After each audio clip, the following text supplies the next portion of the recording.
Thank you again to Ontario Creates for presenting this session and the Framing the Future series. Before passing things off to our moderator, I'd like to briefly introduce today's speakers. If you'd like to learn more about any of them, we'll include a link in the chat with their full bios. First up, we have Meagan Byrne. Meagan Byrne is an Achimostawinan new media artist and game designer whose designs incorporate narrative, game mechanics, sound, and traditional art, and are deeply rooted in Indigenous futurisms, language, and Indigenous feminist theory. Meagan is the founder and currently the lead designer of Achimostawinan Games, working on their upcoming title, Hill Agency. Ericka Evans is head of production at Phantom Compass Inc., where she has been a partner since 2011. She has launched games on most major platforms, including the award-winning Rollers of the Realm and the anticipated sequel, Rollers of the Realm Reunion. Lynne Predko is the executive director of the Hand-Eye Society, as well as an artist and curator. Through play, they explore themes of mental health, monstrosity, and gender by creating worlds to be explored. He examines questions about embodiment, self, and our relative experiences.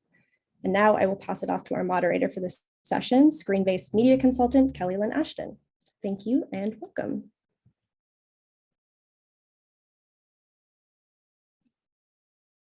Hello, everybody. Just unmuting. That's kind of important here. So thank you and welcome to today's panel. We've got some really great speakers here. What I'm first going to do is ask each one to talk about their company and the kind of games that they're creating so that you have a bit more of an idea of where they're coming from, and we have some clips. So Meagan, if you can start. I remember to unmute myself first too. Hey. Tanse, Meagan Byrne Nisika-san, Nea Apatuakosi-san, Hamilton, Ontario Nuchin. Hi, I'm Meagan Byrne. I am Apatuakosi-san, or Métis of the Métis Nation of Ontario, and I was born and raised in Hamilton, Ontario. I started my journey in video games, 2014, 2015. And actually what we're going to show you is my very first solo game, because everything I've done after that point was private and I can't show anything. And we're still in the process of relaunching our newest production, Hill Agency. So that's where I'm coming from, and that's context for this piece. I guess in terms of more context for it, this was a piece that I developed that explored my feelings of disconnect from my culture, of not having community. And it was very much a purposeful design to both express these feelings and also work through these feelings. Also, the music is very sad if you're going to hear the music.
Okay, well, we'll talk a bit more about what that was as we talk further. Maybe now, Ericka, if you can talk about Phantom Compass and what you're all working on. Sure. Yeah, Phantom Compass is Ontario-based indie developer. We've been around since 2008, so a long enough time. We actually started working primarily with film and television producers making digital media extensions and those kinds of things. That was back in our early days, but we've since branched out and make original games, as well as still provide services for other content producers still in the other industries, including other game developers now too.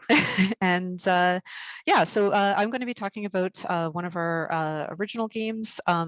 We actually launched a pinball role-playing game, so that's kind of like a fantasy mashup with some arcade pinball action. We launched our original game, Rollers of the Realm, back in 2014 on PlayStation, PS Vita, which is a handheld device, as well as PC on Steam. And we are currently developing a sequel, which is called Rollers of the Realm Reunion, recently nominated at Mega Migs for a design award. Super excited about that. And yeah, so I think you're going to see a trailer. Hopefully there's video or there's audio, but if not, imagine pinball sounds and lots of good music.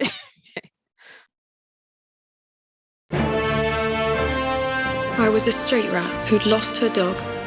Will you at least allow me to call you milady, milady? I am a keeper of charms. An ancient warning of what lies beyond. We will live and wait until the realm needs us again. A goblin. A goblin in the city.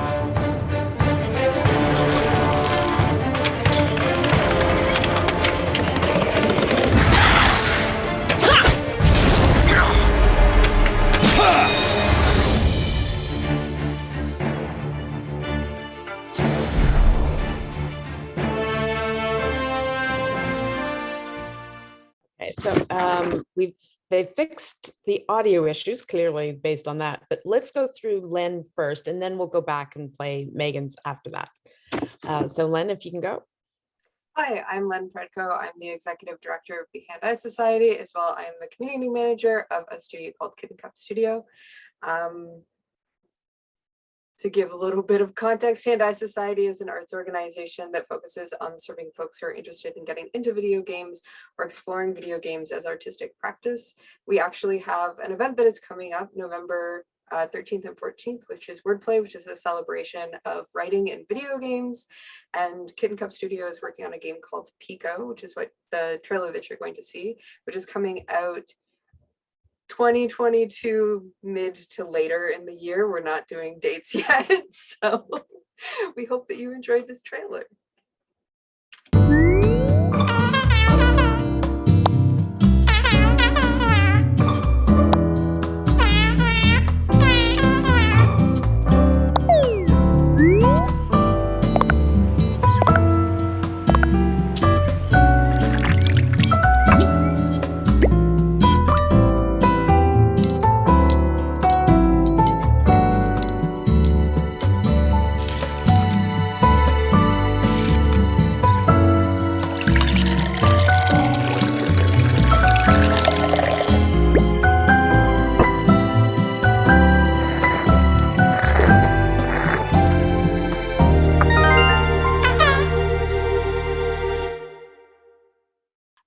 Okay, so let's start with the questions, and we'll start with Meagan, since we just saw your clip.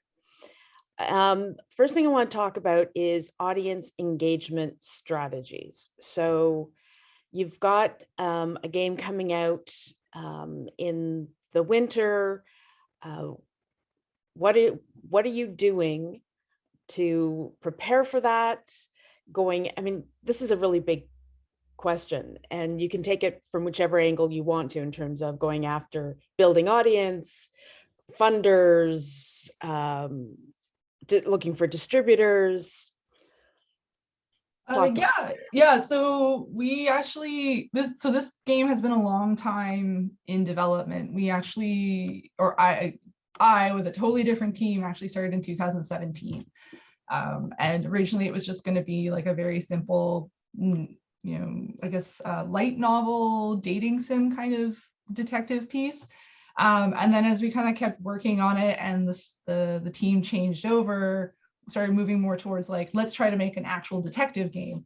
And so we put a bunch of artwork together and we put together a Kickstarter. And actually, so one thing we did with our Kickstarter, and I think this was the first start of us like really building an audience, like the reason we decided to go with the Kickstarter is we'd been seen at Imaginative and it had like a really strong response that we weren't expecting. We were kind of thought people would be like, oh, it's nice. Because I guess at the time, narrative games weren't particularly interesting to a lot of people. They were like, well, it's not that it's not a real video game. It just didn't have the kind of like prestige tied to it. But people were like, oh my God, I love this world. I love everything about it. And we're like, okay. So we put together the Kickstarter. And that's sort of where we first started building it. And we were very intentional kind of when we started building that. We thought long about who do we want as our audience. I think it's really common nowadays for this sort of like big net mentality, like let's catch as many people as possible. And one of the things we were thinking about, because we're an Indigenous studio, because a lot of our staff are Indigenous, we're like, we have to be very intentional about who we want to follow us. Like we don't want to promise things we can't deliver, but also like we do kind of want an intentionality in the people who are coming to us, that they're not just looking for native games. So part of that came out in sort of even our art, like, if you check out Hill Agency, it's got almost all of the cast is native, but there's nothing in it that's sort of stereotypical. Like there's no feathers, there's like no real buckskin, nothing like that. And we did the same thing with the Kickstarter. We presented that art, but we also like didn't offer any kind of like pre-sale. We didn't treat it like a pre-sale. We actually were very clear and upfront about the fact that we were treating this as seed money, that we were looking for, I guess, kind of like early investors, but from the public, to help us get that funding from, CMF, Ontario Creates, publishers, whoever. And so we started with a really chill group. I really love my audience. Like, I think one of the things we always bring up is like, we really like our audience because they're very chill, they're very relaxed. When we're like, sorry, we had to delay again because this Kickstarter was in 2019. They were like, it's fine, like, whatever. Also, probably because we didn't get that much money from it. And then, there was the pandemic, and so we were delayed. We originally had hoped to get funding end of 2019, so we could start production in 2020. That didn't happen. And then we did get approved for full funding in December of 2020, so yay. So we were able to actually start full production in January of 2021. And we had originally promised 2021 quarter, like end of quarter, fourth quarter. That wasn't gonna happen. And again, like our audience was very like, sure, do what you gotta do. And we're like, okay, great. And we've always been kind of taking cues from the people who engage with us about, how can we get more of those people? And so we asked them questions about like, where are they coming from? What do they enjoy? What are they looking for? And then we were really lucky in, I guess like April of this year, we started talking with a PR company. And one of the things that I have noted, especially in the online social media areas, is that marginalized devs get targeted very heavily for criticism from a lot of different places, and a lot of it doesn't feel like good faith. And so we were kind of like, we need a wall between us and just kind of the public, mostly because we just don't have the kind of safety and security nets that a lot of other larger studios or devs who are coming from kind of like a less targeted background. So we ended up working with Evolve PR, and they're going to actually be handling our like all of our PR, all our media, and they are going to be kind of like our like the first point of interaction. And we also have been working with them about being really upfront about that. So not letting people think that, oh, I'm the one running our social media or anything like that. We wanted to be very upfront about the fact that they'll be running it. And if people have a problem with that, that's okay. I was like, well, then I don't want you to be following us. And that's something that is hard, I think, to say no to somebody. But you have to, like, for me, I guess, just being in Indigenous media for as long as I have, when somebody says things like, well, I don't like that you personally aren't running this, what I hear is, I want to have access to you, and I don't care about the toll that that takes on you or how that takes away from your ability to, I guess, do your job. So I was like, well, do I want that? Do I want that interaction in my life? I'm just trying to do video games. I'm not really trying to, like, yeah, I'm very discomforted by, like, a lot of the parasocialness of social media. So yeah, sometimes we don't get people, but I feel like our team's healthier for it, and I think our audience is healthier for it. Can you talk briefly about how now Hill Agency, as you said, doesn't have the feathers and doesn't have the buckskin? Does that impact your choices for strategies, that you're not branded as traditional Indigenous media? Yeah, I mean, I think for us, a lot of Indigenous people are, like, really excited because they see it and they're like, oh yeah, I know exactly what that is. And that makes us really happy, because I think first we wanted to make this for other Indigenous people who don't see themselves represented in a modern context, that are constantly seeing themselves placed in the past, placed in these very specific traditions. So we made them for that. And then I see a growing awareness in the general public that Native people are not cowboy and Indian movies. So I think I've been seeing a lot more people be like, oh, you said this is Indigenous? I'll follow it. I'm curious. I want to know more. I want to know what Indigenous people are making for themselves. So yeah, I think that's also part of our deliberateness of not playing into tropes. So it differentiates you in many ways. Yeah, I think so. I mean, I am within film and animation and comic books, like, I already see this from Indigenous artists. I think where it's new is in video games. Right. Yeah. Okay, well, we'll get back to some of the other things you talked about, but I want to keep going. Because, with all three of you, we could do a whole hour on each one of you. I'm fairly confident about that from the prep call. Ericka, Rollers of the Realm, you said that this was the first time that you've done a sequel and you're going back to further an existing audience or engage with an existing audience. How has that impacted your traditional strategies for audience development? Yeah, well, I mean, it's live and learn, right? Every project that you create, has its own quirks and how you try to build an audience. But yeah, as I mentioned before, like we've done a wide variety of projects, and this is the first time that we've ever kind of come back to this, like, literally the same audience and trying to re-engage them. Some of the things that we've done is, like, literally we've been able to put kind of like links and advertisement on our original store page, and we put, like, our game up for sale, and we recently put out like a soundtrack and those kinds of things to try to, like, get just people back that enjoyed the game, get them back looking at the page and realizing that there's something new and exciting coming up. It's been a lot easier to talk to press and those kinds of things as well. People who or publishers and people who were familiar with the original game.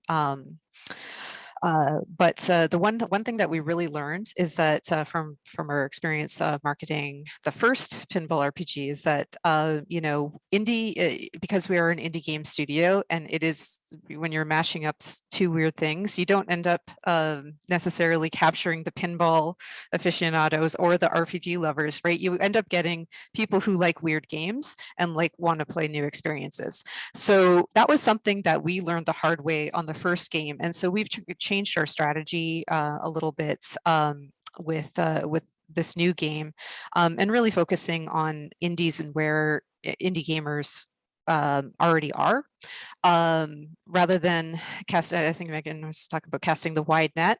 It's like more focusing in. I think that that is like definitely a strategy, number one, because, marketing budgets are not what AAA games, like those big blockbuster games, like you would find, like the Hollywood movie style games. They spend millions on their marketing, right? And when we're very lucky to have funding to cover some of our marketing expenses, but it's still hundreds of thousands or or sometimes just thousands of dollars, depending, or some people who are making, self-funded, it's like all just sweat equity that they're putting into to market their games. So really focusing on where your audience already is, and talking to them there. So if your audience is on Steam already, like we were fortunate enough to already have a channel to our Rollers original fans, go talk to them there. Audience building is like, it's a slog and it's painful, and you never know, like, you can do the same thing 2,000 times and get 0 results, and then the 2001st time you suddenly have everybody show up. So it's about being like, consistent and persistent and, making sure that you are putting yourself out there. But basically like once a month, once every 2 months or so, just look at what you're doing and say, okay, I'm spending this money or I'm spending this time and effort, what are the results? So don't feel like super locked in, because sometimes like things change so quickly. Trends change. Really, you kind of have to have somebody with their finger on the pulse of those things. And if you don't have that person on your team, it's okay. You can still just put out your single tweet a month and hope and hope that it'll eventually get to the right person that will make that thing go viral. Great. Well, maybe more than 1 tweet a month. But yeah. It's hard though. When you're making games, like you have to make your game, right? You really need the person on your team who is like focused on that, like a community manager. And if you don't have that person too, that's the other thing is like, I'm not a front person for our company. I'm not a public person really. So, if I don't want to put, some devs really like that and like put their personality into their company or put their personality into their games and their live streaming and doing all these things, but it's not for everybody. If you don't want to be that kind of a dev or that kind of a person, it's okay. You will find the right people that will love what you're doing regardless. It just might take a little longer. Okay, good advice. So Lynne, you are running an organization of independent game artists, as well as the community management for Kitten Cup. Mm-hmm. How has it changed the challenge of supporting a community like that, which is like a game audience? What have the challenges been for you? So I'm going to take 2 perspectives on this. I'll take the hand-eye perspective and I'll take the Kitten Cup perspective, but they ultimately boiled down to the same thing, was we did in-person things. So like with hand-eye stuff, all of it had been in person and all of the staff were hired for in-person things. That's what we did. So we ran our events and we didn't necessarily do like online socials or groups or any of that type of stuff. We had a newsletter. So with all of the shift that sort of happened with the pandemic, it was like this big, everyone has to learn all of these new skills. And the same thing happened with Kitten Cup. So we had been sort of doing, I guess, like quote unquote viral marketing. We had gone to like GDC and we've made these pins and we were sort of like seeding them in a community and like ran a social during GDC as a tea party, which helped build the brand very early on. And we had done that, expecting to do that in 2020 as well, to go to GDC and make all of these things and seed a sort of community. And obviously, We're not there. Nor will we probably be there. So I think a lot of it for me, because very much like this became a learning process on both ends of the spectrum for me in terms of like community management, in very much the way that Meagan spoke about it, where it's sort of like I exist as the foil to the devs' hearts who, you know, are obviously working very hard, and it really sucks to have someone be like, I actually dislike every choice you've ever made. So I get that email and I say, thank you for your feedback. Lovely to hear from you. And yeah, that's sort of just like shift in how do we get to people. Like, I think a lot of the work that Hand-Eye did and does is about attracting people who don't already exist in game spaces, and trying to bring that also to the stuff that I do with Kitten Cup. So like, how do you get people who go to tea shops interested in a video game? Because they're gonna like it. It's about tea. They love tea, but they don't know what a video game is, or sort of adjacently might play something that is similar, but don't necessarily know about our product. So I think it's a lot of trial and error. I am currently working on our first TikTok ever. Might go out today. But it's definitely an interesting finger on the pulse idea, as Ericka sort of spoke about, where it's kind of like, it's a lot of work to figure out where the pulse is. A lot of trial and error is what you're saying. Okay. Well, so I've been hearing different channels that you're all using, and that with this trial and error, you're trying different ones and shifting depending on what's going on in the world and just trends. So let's go back to Meagan, because you were talking about marginalized game devs needing to find safe spaces. Can you talk a little bit about how you create those safe spaces? I mean, I can talk about how I'm trying. Trying. No, I mean, it's totally a fair question. I think it's just because, so we've just started working with Evolve. They won't technically be going live as our PR team until like January of next year. Right now, we're kind of doing what you're asking, like, how do we build this? How do we kind of create this space?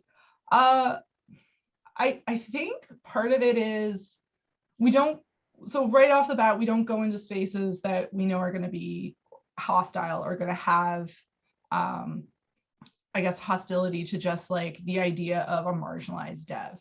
I think also when it comes to social media platforms, we take a very heavy-handed business approach to it that I think, well, first off is I don't think how Twitter and Instagram and stuff actually want us to use this.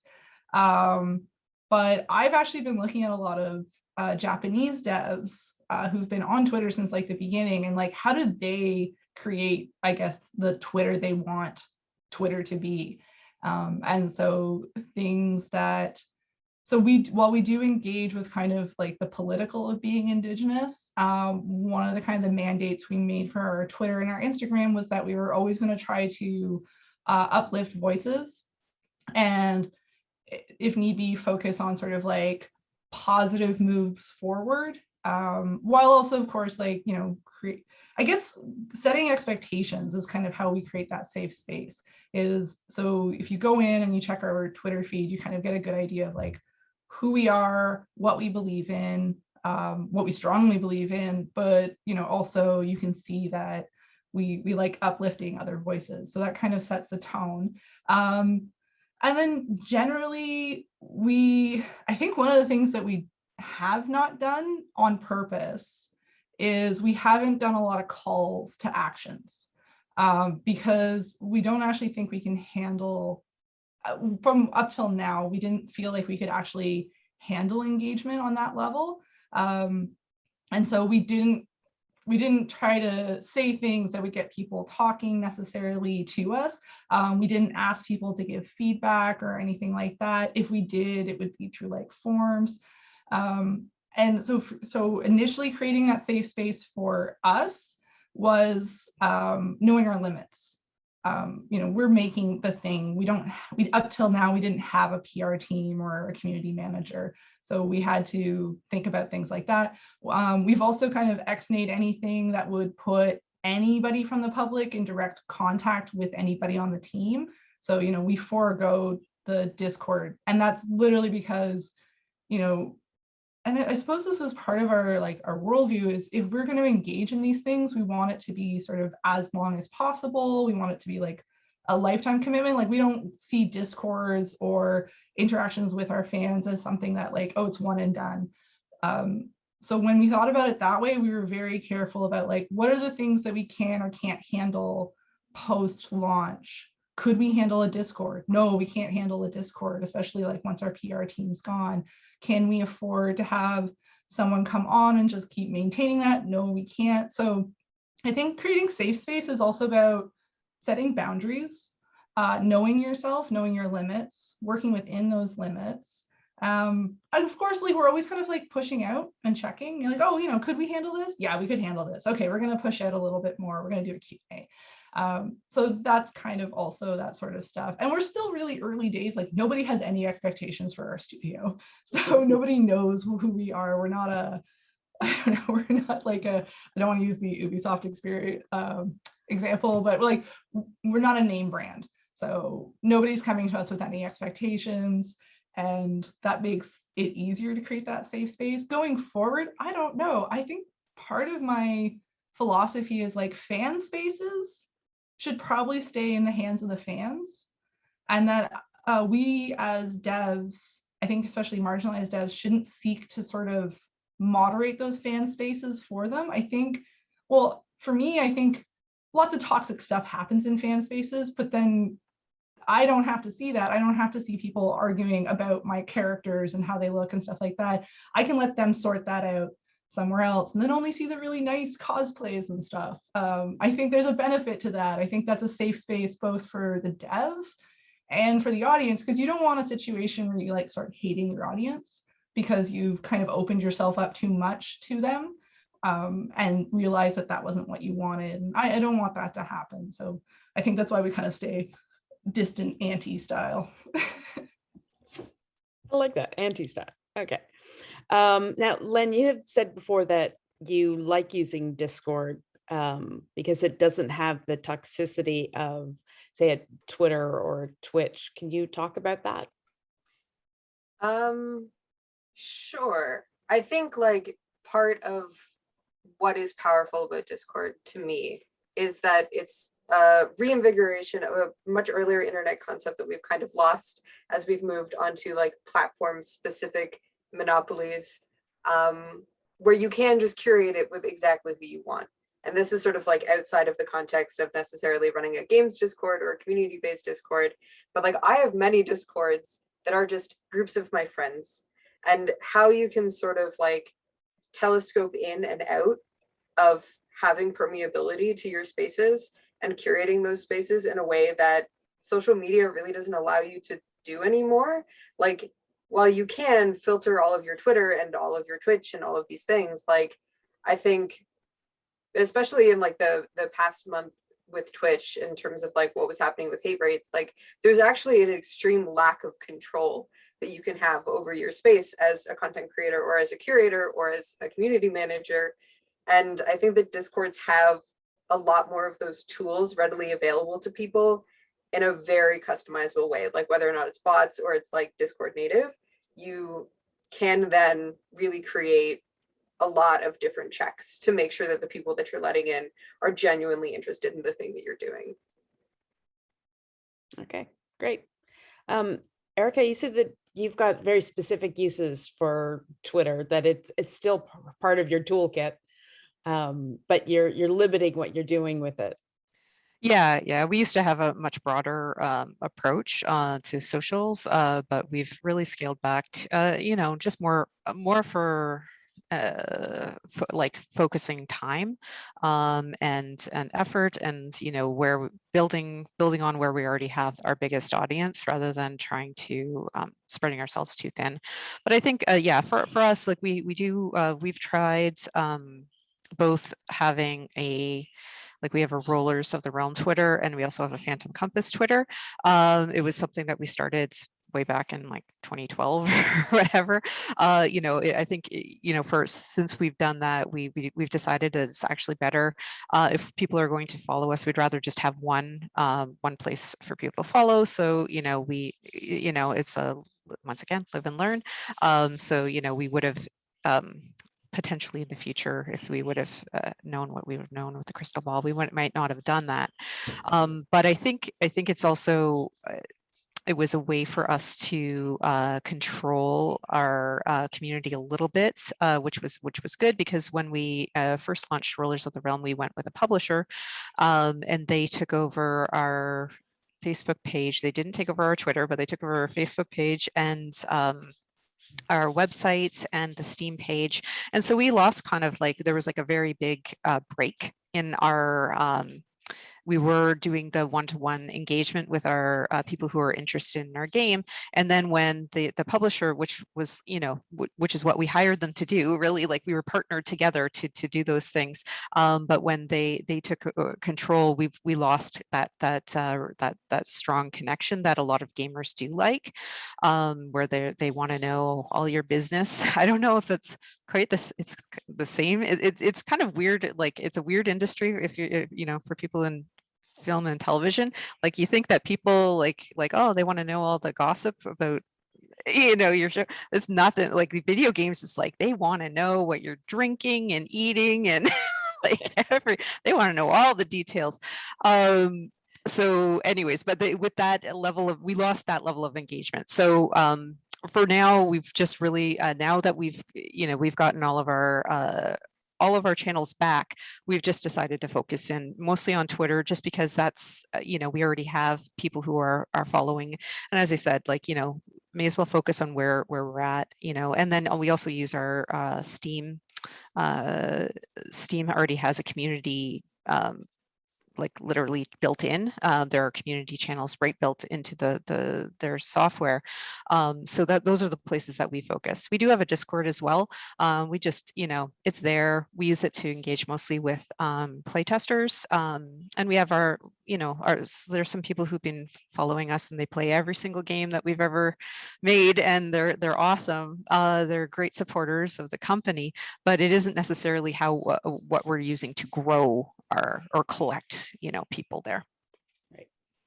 Okay, so I think we've got time for a brief question, because I wanted to talk a little bit about partners, because Meagan, you talked about having Evolve PR as a partner, and Ericka, you said you've had a negative experience working with a publisher who walked away with your audience. Can you talk about positive experiences with publishers? Or sorry, partners. Sorry, is that to me or to Yeah. Meagan? Oh, to me. Eric. Yeah, I mean, yeah, I think there's definitely we had a weird thing happen. I won't go into it with our publisher, but yeah, definitely partnering is. I do recommend it, because just there's so many things, as we were talking about, like having your finger on the pulse of absolutely everything, not only socials and all these things. You can't be everywhere and thinking of everything or be an expert at everything, right? You're supposed to be an expert at making games. So that's probably enough. So working with partners like PR firms, definitely hiring people like Lynne to handle your community management, 100%. Get people who specialize in those areas to help you out, because it's a lot, particularly when you're in the later stages of your game development. You have to be so focused on making sure your game, the quality and experience of your gameplay is like spot on, because it's not good enough to just have a good game anymore. It has to be exceptional, and even then, it doesn't matter sometimes. So it's a really hard sell to get people to buy. So partner with publishers who have a bigger reach than you do. Partner with find Twitch streamers who cover your type of game. Don't just send out money. Say, hey, oh gosh, I can't even think of any Ninja. I don't know. Here's here's $1 million, please Twitch me. Like his followers won't actually buy your game. So so find the people who are playing your type of game and contact them directly, make those and own those relationships yourself. That's what I recommend. Okay. Well, I think actually we now have to switch to Q&A from the audience. So just a reminder to everybody who's watching, if you have a question, please put it into the Q&A and not into the chat. We've got a couple to start off with. The first one is for Lynne. Would you recommend hiring a third-party person to handle feedback from fans as opposed to having the members of the dev team do it themselves? I have a little bit of a complicated answer to this, and it's an unfortunate opener, but you kind of have to figure out what your emotional capacity is for receiving unkind words. And if you choose to go with hiring someone, that's also totally fine. But if you choose to do it yourself, like setting up a support network and like making sure that you have contingency plans, and that kind of sucks to say, but like that, if like, okay, someone gets really mad at me and now I'm doxxed, you know what you do in that situation. And that's obviously like worst case scenario and is extremely unlikely to happen to you, but it is also on the spectrum of possibilities that you separate yourself from by hiring an outside group of people. And so I think part of this conversation of like stretching your networks or sort of concealing them a little bit is that your personal choice in terms of how you decide to interact with your audience and how you either build up that sort of interpersonal relationship or parasocial relationship and use that as your marketing tool to also then create the systems in place for you to understand what happens when something else changes. So I like very personally am like doing a program that's all about mental health for community management because it's part of my job to take care of myself just as much as it is to take care of the team. So setting yourself up for success in that way, I think, is the way to do it if you decide to do it on your dev team. But even within your team, I would suggest that like one person is doing that and everyone else can concentrate on what it is that they need to do to make the game amazing. And that person mediates and takes that feedback, as good or as bad as it is, and translates it into something useful for the other people. Okay. I think the next question I'm going to ask Meagan, because I think it's more appropriate for you. How important would you say publishers and PR groups are for first-time devs? Oh, so that's like two different things. So for publishers, I don't know, like this is a really personal question to each group. So for us, going through the whole process of pitching to publishers and talking with them made me realize that really wasn't going to be a good fit for us. And I can't actually go into a lot of the details as to why, but that was a personal decision that we made as a team after going through the process of pitching, about getting feedback, about sort of getting responses from what they wanted. And I think that also ties back into the fact that for some of the publishers, especially like overseas, what they were seeing was, you keep saying it's an Indigenous game, but it doesn't look Indigenous to us. And that was kind of we were getting a push to like, maybe you should change your art. And we're like, that's not a good fit for us. So that didn't work out. Also, like, you know, I really recommend going to, oh man, what's the channel called? Future of Play, because they talk a lot about sort of like publishing deals and what's a good publishing deal and what's a bad publishing deal. And so I really recommend that if you're thinking about publishers. So aside from publishers, you know, a PR team, if you can afford it, I would 100% say yes, because if your job is to make the game, and really, like, if you're the dev team, that's your priority, is making the game. But the PR part is incredibly important to getting the game in people's hands. at the same time, you can't really be splitting yourself if you don't have the capacity for it. So if you just don't have the capacity, and I think that means having a really hard conversation with yourself about like, can I actually handle this? Or do I want to handle this? Or do I have time to handle this? Like, you should be really honest with yourself. And then if you can, and you can afford it, and you're lucky enough to get CMF and Ontario Creates, which require that you have a budget for PR, then you should definitely get somebody to do it. I would think it's also an opportunity to learn more, because this is not, like PR is not something that you normally learn as you're creating a game. Yeah, I mean, so here's my hard thing on when it comes to PR and marketing is and this is coming from me as being an entrepreneur, is there's a really heavy push for entrepreneurs to do everything. It's okay I think it's okay to know enough to know when someone's lying to you, but it's okay to not know enough to do it yourself. And that's kind of the place that I think is good for dev teams to be, especially owners or anyone who's making that decision about partnering, is know enough to know when someone's BSing you, but you don't have to know how to do it. And like, again, I love the idea of marketing, but I do know to a lot of devs, the actual work that goes into marketing can feel really slimy to them, because in a way you're manufacturing a relationship. And most of the devs I know are like incredibly forthcoming people who don't like the idea of like, well, I don't like pretending I'm someone else. Like, you're not pretending, you're just polishing the edges. And some devs just don't like that. And that's okay, because that's who you are. And like, you're allowed to be authentic because you're a dev. That's why you get a PR person to do it for you. That's why you hire someone else. Got it. Okay, next question. Let's give Ericka this one. How do you begin building an audience? That is a very good question. I guess it depends on what kind of game you're building, but I can speak from my experience as making like kind of PC and console games.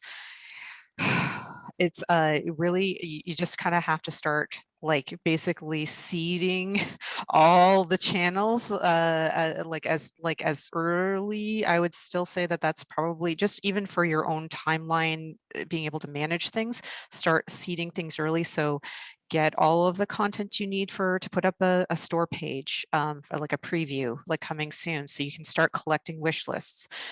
Go to shows like Lynne was talking about GDC, the Game Developers Conference. There's tons of shows now. Oh my goodness, there's so many. And start putting your content out there. Enter, like if you have at least a vertical slice or a demo or something like that, enter into festivals and awards. Those are like usually like free or cheap-ish, and can get you some really good PR, get you some free PR, air quotes. And I think the other thing is, if you do have at least one social channel that you like and are already familiar with, start there. Like if you're old like me and like Facebook, or if you're young and like TikTok or whatever the heck, go there. Everything has something. Just be like, if you are already there, you're also aware of what the audience is like. Like there's been a lot of Reddit advertising. There's some interesting things happening there. Some people have had really great success, and other people have had just nothing but like horrible vitriol hate coming at them. So it's very know where you're it's one or the other. But I would just say, like, start where you're most familiar. Definitely get a page up, even if it's just your own web page and you're collecting emails, people to subscribe to your like mailing list. That's super useful, so valuable. If somebody's willing to give you their email, that's a really committed person. Those are the people that you want. Those are going to be your evangelists, and those are the people who are going to, like, when your game comes out, they're going to be like, yeah, I was the first to know, and they're going to be excited. So those are the people that you really want to allow them to engage with you, right? You want to give them inroads to you. So starting a Discord out of the middle of nowhere, maybe not, but once you've built up, a little bit of a Twitter following, or a little bit of some, like, maybe you got 10 people on your on your email list, maybe that's when you would switch over to Discord, and then like kind of allow people to kind of flow in a little bit more. But it is hard to start from scratch. Just basically start wherever you can, and as many little fingers out there as you think you can handle. Now, yeah, Lynne, I was going to ask you, I see your hand up, because you were talking about going to a non-traditional game audience for the tea. Like, how do you build your audience out of the tea drinkers? That is an ongoing process. I will put my hand-eye hat on for just a second and say, when you are submitting to showcases, be super strategic at the beginning. For example, Predko, which is a cute game about drinking tea, we did the Wholesome Direct, which is a direct all about cute games. And so like we did our like trailer launch at that time. We launched our Steam page at that time. We like ran an event at that time. And you have like all of this marketing that sort of like boils around over this event that you're going for, and then can sort of springboard off of that. Like, I think that I'm really against the idea of having to pay any real amount of money to be part of a showcase. And that is like 100% why I'm at Hand and not at some other type of organization. But like the sort of small little like laurels that you can start to get definitely start to make the stuff that you're doing more attractive, and that type of thing. And I think like in terms of reaching audiences that you don't necessarily have access to at any given point, part of that is like just talking to random people about things. Like the amount of times that some sort of strange connection has been made in my life simply because I like talked to a random person, which is like introverted, extroverted advice. I'm very introverted, but I also talk a lot. So it kind of balances out. But, you know, like talk to the person that you're ordering coffee from and be like, oh, I do these things. And like, what are things that you like to do? Can really start to like bridge some of those weird connections. My secret to gaining audience is being a talkative weirdo. So that's my advice. I think that could work for a number of game devs who I've met over the years. Yeah. Yeah. We're a weird group of people. Well, I think that's the right note to end on. Because we're at almost 4 o'clock, and I think it's time to pass it back to the Academy. Thank you. Thanks so much, Meagan, Ericka, Lynne, and Kelly Lynn for today's conversation. And another thank you to our partners at Ontario Creates. We'll be following up with an email with all of the links, all the things we talked about today, where to find these games, everything like that. So keep an eye open for that. If you're posting about this event on social media, don't forget to tag us. We are at the CDN Academy, and Ontario Creates can be found at Ontario Creates. Please join us for our next Academy Talks event, Academy Talks Close-Up, Crypto Art, Blockchain, and Non-Fungible Tokens on Monday, November 15th at 3 p.m.